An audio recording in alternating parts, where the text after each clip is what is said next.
Bonjour, ici Patrick Pierrat pour le bulletin de nouvelles info bref affaires de ce mercredi 10 mai.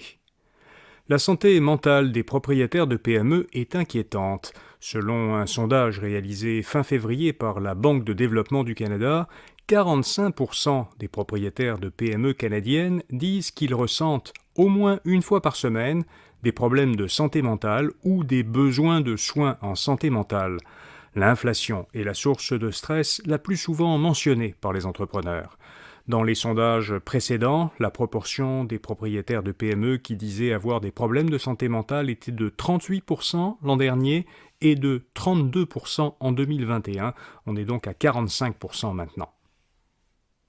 Selon le Globe and Mail, un consortium canadien dirigé par l'homme d'affaires Pierre Lassonde aurait proposé de racheter la société minière canadienne Ressources Tech de Vancouver. Cette nouvelle offre d'achat pourrait empêcher Glencore, une multinationale basée en Suisse, d'acquérir Ressources Tech. Tech avait rejeté le mois dernier l'offre d'achat non sollicitée de 23 milliards de dollars faite par Glencore. Les employés passent plus de temps à communiquer qu'à produire. Dans une récente étude, Microsoft a constaté que les utilisateurs de sa suite Office 365 passent en moyenne 57% de leur temps à utiliser des applications conçues pour communiquer, par exemple pour envoyer des courriels ou pour participer à des réunions dans l'application Teams. Moins de la moitié de leur temps est passé dans des applications de création de contenu comme Word, Excel ou PowerPoint.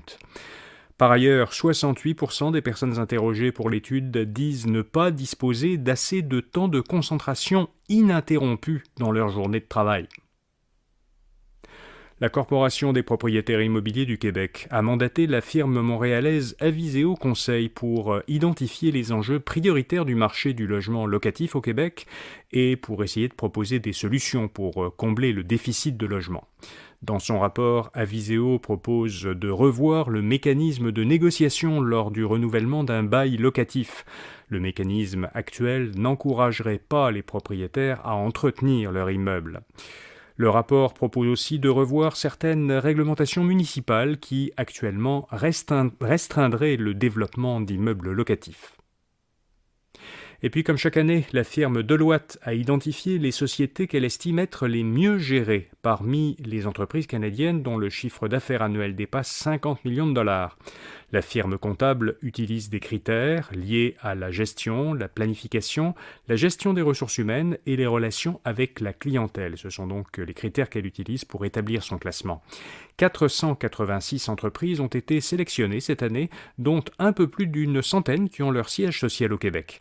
Parmi les entreprises québécoises sélectionnées, on trouve LG2, Vision New Look, Arnois Énergie, Boulangerie Saint-Méthode, Groupe Savoie, les Résidences Soleil, Maison La Prise et Magasin Trévis.